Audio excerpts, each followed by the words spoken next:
Vous regardez Niwad Info, bonsoir et merci de nous rejoindre pour un nouveau numéro de Niwad Soir. Mamadou Diouf, bonsoir et merci de nous rejoindre pour le décryptage. Je vous en prie. Bonsoir, Charlotte. Après l'expiration de l'ultimatum de la CEDEAO, la junte au pouvoir au Niger, l'organisation a tenu un sommet extraordinaire la semaine dernière pour discuter des prochaines étapes. L'Alliance régionale a déclaré qu'il maintiendrait toutes ses résolutions et que toutes les options seraient restées ouvertes, y compris celle d'une intervention militaire. Une décision qui divise les opinions au Sénégal, pays dont le président Macky Sall a fait partie des chefs d'État qui ont décidé d'activer et de déployer la force en attente de la CEDEAO au Niger. Mamadou Diouf, l'intervention militaire annoncée contre les Poutistes au Niger implose la CEDEAO et divise les opinions au Sénégal. Qu'est-ce qu'il en est exactement? En fait, c'est la complexité de cette situation qui explique ce qui se passe. Vous avez vu la CEDEAO tenter de faire de la communication. Le président ivoirien l'a fait, d'autres l'ont fait, en disant que la CEDEAO ne veut pas faire une intervention militaire contre le peuple nigérien, mais contre ceux qui ont fait le coup d'État. Comment est-ce possible techniquement? Tout le problème. En fait, quand on le dit, d'abord c'est vrai, la CEDEAO ne s'est pas levée pour aller se battre contre le peuple nigérien, mais comment aller faire ce combat Sans et toucher. mettre le peuple nigérien de côté, alors qu'on voit une partie du peuple nigérien faire le contraire, c'est-à-dire que nous sommes pour ceux qui ont fait le coup d'État, nous sommes contre la CEDEAO. Donc c'est une affaire qui est déjà complexe ici parce que même à travers la communication, on ne peut pas résoudre le problème. Ça devient encore plus compliqué quand au niveau de chaque pays dans la CEDEAO, vous avez des gens également qui soutiennent aujourd'hui les coups d'État, puisqu'il faut, il faut l'appeler comme tel tout simplement. C'est la même situation qui se présente au Sénégal, avec quand même une nuance, puisqu'il y a des tribunes qui ont été écrites par des personnalités. Il y a même une tribune commune qui a été faite par à peu près au début de la signature par 168 personnes. Il y a eu d'autres personnes qui s'y ont ajoutées par la suite. Mais dans cette tribune, vous retrouvez la complexité. Parce qu'ils disent qu'ils sont pour les principes démocratiques. Le coup d'État n'en fait pas partie. C'est clair. Donc même ceux qui font la tribune sont là à avoir une difficulté et ils le disent clairement dans la... comment on peut appeler ça encore? Ils disent dans l'accession et les méthodes d'accès au pouvoir qu'on le fasse de façon démocratique. Mais ceux qui sont au Niger actuellement ne sont pas arrivés au pouvoir de façon démocratique. Mais malgré tout ça, eux, ils sont contre foncièrement l'intervention militaire. Et c'est ça que j'appelle cette complexité parce que si on veut fonctionner sur la base de principes, la prise de position est extrêmement difficile. Surtout que dans les réseaux sociaux, un peu partout, on est en face de points de vue qui sont plutôt figés avec des gens qui ont pris une position dans un sens ou dans l'autre au lieu de regarder la complexité de la chose. Et c'est cette complexité qui fait qu'effectivement, vous avez des Sénégalais, des professeurs d'université, des journalistes, des gens connus au niveau de la société civile. D'ailleurs, je ne connais même pas tous les signataires parce qu'il y a des noms que je ne connais pas. Aussi bien des Sénégalais qui sont au niveau du Sénégal qu'à l'extérieur et d'autres nationalités. Parce que quand j'ai parcouru la liste des 68 personnes, il y a d'autres nationalités également qui ont signé cette tribune demandant à la CEDEAO de ne pas intervenir au Niger sur le plan militaire et de privilégier plutôt la voie diplomatique. Justement, parlant de communication, on sait qu'au sein de la CEDEAO, il y a des points de vue divergents sur la question d'intervenir militairement au Niger. Et la CEDEAO aujourd'hui n'écarte pas cette possibilité, mais également dit aussi être favorable à l'ouverture, en tout cas à un dialogue avec le Niger. Mais où est-ce qu'on se situe concrètement? Est-ce qu'on va vers une intervention militaire ou pas? Quand on regarde la façon dont les choses se passent, la CEDEAO nous montre qu'elle est prête pour aller vers une intervention militaire. On a entendu le président sénégalais. Auparavant, d'ailleurs, même on avait entendu la ministre des Affaires étrangères du Sénégal, le ministre des Affaires étrangères du Bénin. Actuellement, on a entendu le président sénégalais, on a entendu le Le président président ivoirien. ivoirien. Je ne parle pas du président du Nigeria. Et en plus de ça, la dernière réunion a demandé qu'on mettre en place les éléments pour le déploiement. La Côte d'Ivoire a donné son chiffre, le Sénégal ne l'a pas fait.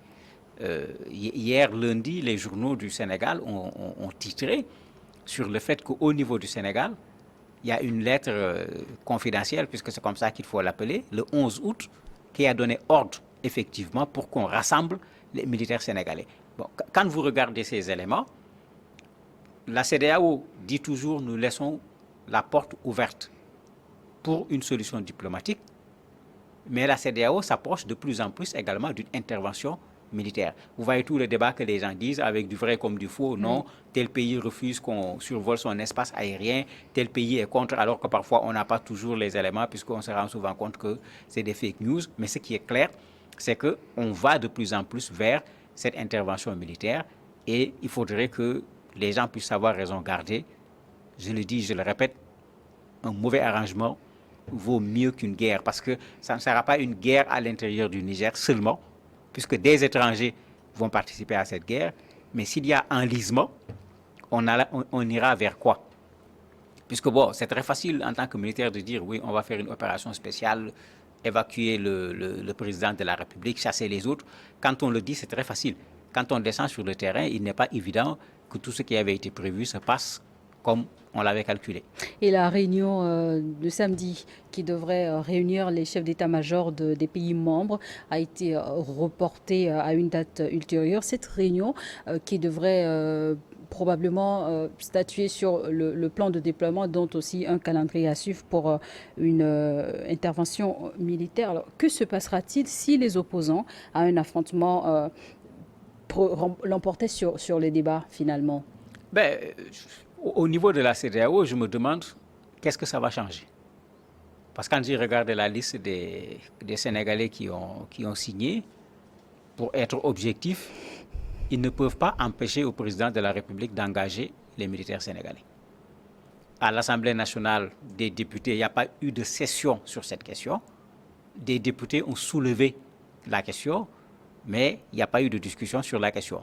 D'autres tribunes même sont allées dans le sens en s'en prenant aux députés sénégalais en leur disant « mais pourquoi vous êtes là ?» Vous voyez que le Sénégal va vers la participation à une opération militaire et vous n'interpellez pas le président de la République en tant qu'Assemblée, vous n'interpellez pas le ministre des Forces armées et il y en a qui ont orienté leur tribune dans ce sens pour dire « mais attendez, si le président Macky Sall engage les militaires sénégalais tout seul, il faut qu'il assume les conséquences tout seul. » Justement, dans quelles conditions au niveau parlementaire ce débat pourrait avoir lieu? En fait, dans une bonne partie de nos pays, il y a cette très belle règle qui veut qu'avant que le chef de l'État ne parte en grève, qu'il saisisse, en guerre plutôt, qu'il saisisse le Parlement ou bien le Sénat, puisque ça dépend des pays, de l'existence ou pas de Sénat. Mais en même temps, on lui donne la possibilité de commencer la guerre et de revenir 7 jours plus tard ou bien 14 jours plus tard en fonction des pays pour venir poser le problème. Ça se comprend également d'un point de vue militaire. Parce que la déclaration traditionnelle de guerre n'existe plus. Parce que d'habitude, on déclarait la guerre à quelqu'un avant de lui faire la guerre. Aujourd'hui, ça n'existe plus. Cela dit, la CEDEAO peut se contenter aussi de discuter de cette question qu'avec les chefs d'État? C'est ce qu'ils ont fait. C'est ce qu'ils ont fait. C'est actuellement qu'ils se rattrapent parce qu'hier également, il y a eu la réunion de l'organe de la CEDEAO qui s'occupe des questions de sécurité au niveau de Addis Abeba. Mais si cette réunion veut dire le contraire de ce que les présidents ont dit, mais la CEDEAO va ressembler à quoi finalement? Certainement, on est en train, j'allais dire, de mettre la forme, tout simplement. Mais il y a une décision qui a été prise. Et si les gens restent avec cette décision, mais la tâche va être extrêmement compliquée. C'est vrai qu'il y a un élément supplémentaire. Il faut avoir, j'allais dire, carte blanche de la part du Conseil de sécurité également des Nations Unies avant de pouvoir attaquer un État. Mais c'est ce que j'appelle les principes. Quand les Américains attaquaient l'Irak, ils l'ont fait malgré le refus des Nations Unies. Donc, il faut qu'on fasse très attention avec ces questions qui, quand on en parle, sont des questions réglementaires très intéressantes. Mais quand on regarde l'histoire, ce qui s'est passé en termes de guerre entre les pays, ce n'est pas passé par ce chemin-là. Le bras de fer entre les militaires au pouvoir au Niger et la CEDEAO est un sujet qui alimente donc les débats au Sénégal, mais aussi ce divorce au sein de l'opposition sénégalaise, celle consommée entre la coalition Yewwi Askanui et le parti de M. Khalifa Sall.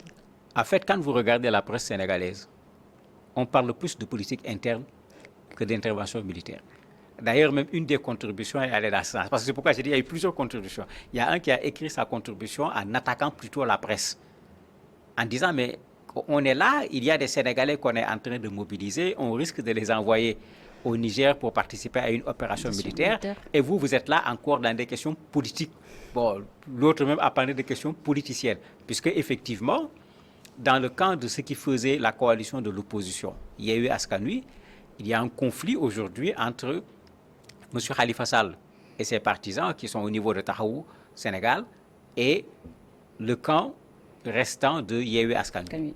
Ben, les gens de Yewwi Askanui considèrent... Quand vous dites le camp restant, c'est en connaissance de cause avec la dissolution du parti du PASTEF?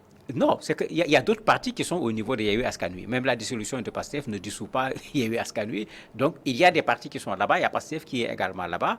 Et ceux-là considèrent que ce que Khalifa Sall a fait, c'est de la trahison. De sorte qu'il y a des échanges aigres-doux même qu'il y a eu entre eux. Et même si on ne dit pas officiellement que Yewwi Askanui n'est plus ce que c'était, aujourd'hui, de plus en plus, les gens disent que Tahaou n'en fait plus parti parce qu'ils ont trahi, ils n'ont pas respecté les règles de Yewwi Askanui. Le Yewwi Askanui, la coalition accuse le parti de trahison, mais quelles sont les preuves de cet acte? Ben, en fait, pour eux, il y a deux problèmes. Yewwi Askanui, officiellement, n'avait pas cautionné le dialogue qui avait été organisé par le président de la République, en considérant que c'était un dialogue organisé pour qu'éventuellement le président Macky Sall puisse avoir un troisième mandat, que Khalifa Sall puisse être éligible, que Karim Wade puisse être éligible. Donc sur cette base, Yewwi Askanui en tant que coalition avait rejeté le dialogue national. Tout en disant maintenant, comme nous sommes une coalition et dans les principes de la coalition, chaque parti pouvait mener ses activités, Tahaou était parti. Mais dès ce départ, il y avait eu de sérieux problèmes au niveau de la coalition puisque les gens avaient considéré qu'ils ne devaient pas aller à ce dialogue. Mais ils n'étaient pas les seuls de Yewwi qui étaient allés à ce dialogue-là. Quand le dialogue a fourni ses résultats, certains ont dit voilà ce qu'on disait, les gens étaient allés dialoguer pour pouvoir devenir candidats. Puisque ce qui est sorti du dialogue, effectivement, c'est que Khalifa peut être candidat, Karim peut être candidat, et deux partis de l'opposition qui défendaient cela, c'était Tahaou Sénégal et le PDS, c'est-à-dire le parti où se trouve Karim Wade. Donc les gens ont considéré que mais ces gens-là, actuellement, c'est très clair. Bon, quand on est allé à l'Assemblée, c'est eux, avec le parti au pouvoir, qui ont fait faire la session spéciale pour que tout cela puisse être effectif. En plus, à la mairie de Dakar, tout récemment, le maire qui est de Tahaou, le maire adjoint est de PASTEF, on l'a débarqué pour mettre une autre personne. C'est vrai qu'il n'avait pas respecté la question du genre au niveau du bureau de la municipalité, mais les gens considéraient que finalement, quand on regarde ce qui s'est passé, on a profité pour se débarrasser des gens de PASTEF. Quand vous regardez la presse sénégalaise, c'est ça. L'autre débat dans la presse sénégalaise, Macky Sall n'est pas candidat. Mais qui est candidat pour cette coalition? On ne le connaît pas encore. Il y a une dizaine de personnes qui sont là. Macky Sall a utilisé toutes sortes de subterfuges. Il n'a pas été capable de trouver un candidat jusqu'à présent. Donc, au niveau des médias sénégalais, actuellement, c'est ces deux questions-là que l'on voit le plus, moins vraiment que cette question de la participation des Sénégalais dans une intervention militaire au Niger. Est-ce que l'emprisonnement de M. Sonko et un PASTEF dissous fragilise aussi quelque part cette coalition? Mais bien sûr, tout le monde sait que Sonko était le leader incontestable de cette coalition. C'est vrai qu'il y en a qui sont dans la coalition qui disaient bon, on est dans la coalition, il n'y a pas de leader, mais bon, ça c'est le politique qui parle, quoi. Mais tout le monde savait que quand il y a mobilisation, quand Sonko appelle, tout le monde connaissait l'effet de l'appel de Sonko sur les mobilisations. C'était très clair. Raison pour laquelle il était de fait le leader au niveau de ce groupe-là. C'est pourquoi quand vous regardez ceux qui n'étaient pas allés au dialogue national, on les voit encore plus actifs pour réclamer la libération de Sonko pour réclamer qu'il puisse être candidat, puisque dans IEU, il y avait ce combat qui était mené pour que ça soit une candidature inclusive, que personne ne soit exclu. Ni Sonko, ni Khalifa Sall, ni, comment il s'appelle encore, Karim Wade. Mais aujourd'hui, Khalifa est allé d'un côté, Karim est allé d'un côté. Bon, pour eux, c'est déjà réglé. Le cas de Sonko n'est pas réglé. Et vous avez beaucoup de Sénégalais qui se disent, mais attendez, c'est quoi cette façon très sélective de permettre à certains d'être candidats et d'empêcher à d'autres de l'être? Dans les débats à l'Assemblée, bon, ça n'a pas été facile du tout. Le groupe PASTEF a même saisi le Conseil constitutionnel pour retarder les choses. Bon, ils ont retardé les choses pendant un certain nombre de jours, mais le Conseil constitutionnel a confirmé. Donc c'est clair aujourd'hui, sauf un débat sur lequel nos experts électoraux ne disent pas la même chose, on peut considérer que Karim et Khalifa peuvent être candidats. Le débat porte sur le fait qu'ils ont été condamnés. Si on dit qu'ils peuvent s'inscrire sur les listes électorales, il reste qu'ils doivent de l'argent à payer à l'État du Sénégal, puisqu'on les a condamnés. Certains disent, mais attendez, quand on demande à un candidat un quitus fiscal, c'est plutôt les impôts, les taxes qu'il doit payer. Ces questions de condamnation n'en font pas partie. D'autres disent non, ces questions doivent également en faire partie. Si la personne n'a pas remboursé, elle ne doit pas pouvoir obtenir le quitus fiscal. Je ne peux pas trancher cette question-là. En tout cas, nos experts ne disent pas la même chose. Si ce n'est pas cet élément, Karim et Khalifa ont actuellement la piste devant eux pour être candidats à l'élection présidentielle. Et quelles sont les nouvelles de l'opposant Ousmane Sonko, toujours en détention? Quelles sont ces dernières nouvelles? On savait qu'il ne se portait pas bien aussi. Les nouvelles ne sont pas bonnes. Je ne veux pas, puisque les médecins n'aiment pas qu'on dise des maladies des gens en parlant de secret professionnel. Sa maladie aujourd'hui est connue et ce n'est pas une petite chose, puisque Juan Branco l'a dit, son avocat, Maître Ciré Bathily également l'a dit. Et c'est une maladie lourde. Et c'est en relation avec cette grève de la faim, puisque la grève de la faim a cette particularité, même quand on l'a laissé, on n'est pas mort à cause de la grève de la faim, ça peut avoir des effets sur un certain nombre d'organes avec des séquelles à vie. Et lui, actuellement, sa maladie, ce sera une maladie à vie. Qu'il quitte la prison ou autre, là, ça ne résoudra pas le problème. Il va passer le reste de sa vie avec cette maladie. Et il est toujours dans cette posture de lutte. De plus en plus, même, il y a une pétition qui est lancée pour lui demander d'arrêter la grève de la faim. Des acteurs de la société civile ont fait la même chose. Des acteurs politiques qui sont avec lui dans IEU Askan Wi font la même chose en lui demandant de continuer le combat. Ils sont d'accord avec le principe de continuer le combat, mais d'arrêter la grève de la faim, puisque comme ils le disent tous, on a besoin de lui, le Sénégal a besoin de lui, il s'est battu pour le Sénégal, ce n'est pas le moment de laisser ce combat.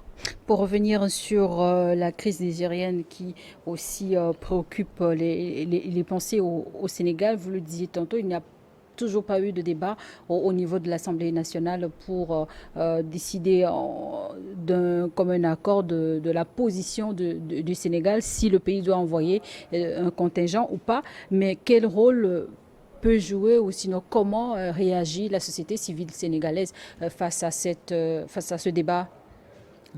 Quand on regarde les organisations de la société civile qu'on connaît le plus, que ce soit ceux qui travaillent sur des questions de transparence ou autres, la tribune commune dont je parle, il y a certains, parce que c'est une tribune signée par des individus, il y a certains des individus qui ont signé la tribune, qui sont des leaders au niveau des organisations de la société civile. Vous avez d'autres organisations de la société civile qui se sont prononcées sur la question clairement, avec cette difficulté dont je parlais tout à l'heure, contre les coups d'État. Ils ont condamné de façon extrêmement claire le coup d'État au niveau du Niger, mais ils considèrent que, vu les conséquences qu'une intervention militaire peut avoir sur le Niger, sur le Sahel, sur la lutte contre le terrorisme, il faut que la CEDEAO revoie cette option et favorise plutôt la voie diplomatique au lieu de favoriser la voie militaire. Donc, parce que c'est ce que je dis, quand c'est des organisations qui travaillent d'habitude sur des principes, sur la base de ces principes, ils ne peuvent pas cautionner un coup d'État.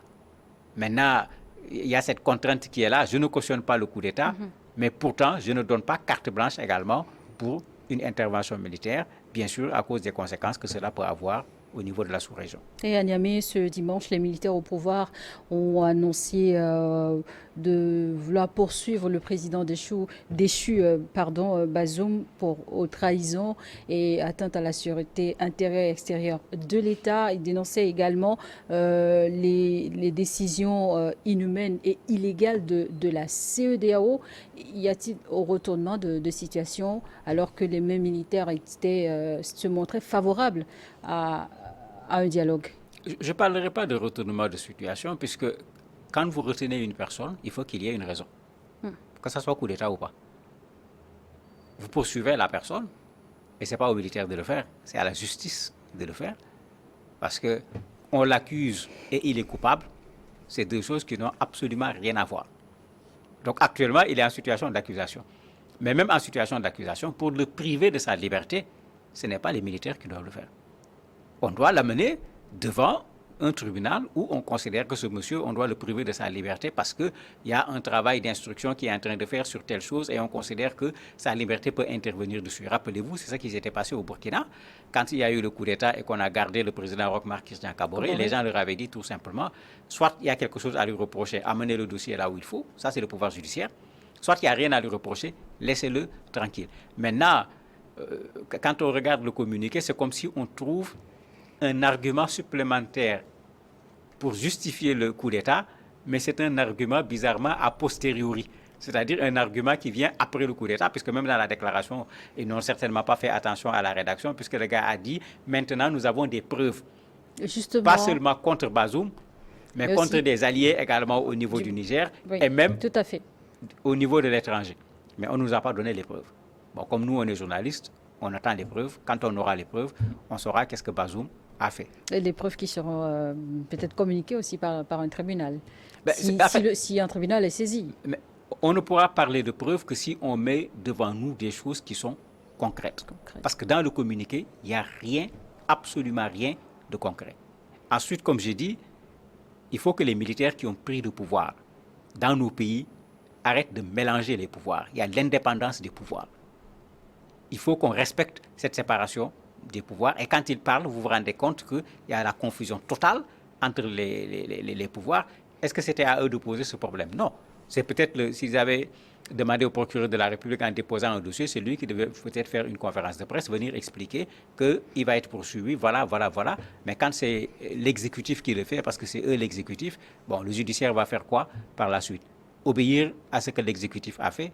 Mais si c'est ça la perspective pour le Niger va carrément vers l'obscurité au lieu d'aller vers la lumière. Merci Mamadou Diouf pour toutes ces précisions. Merci à vous également de nous avoir suivis. La suite des programmes se poursuit sur Niveau d'Info.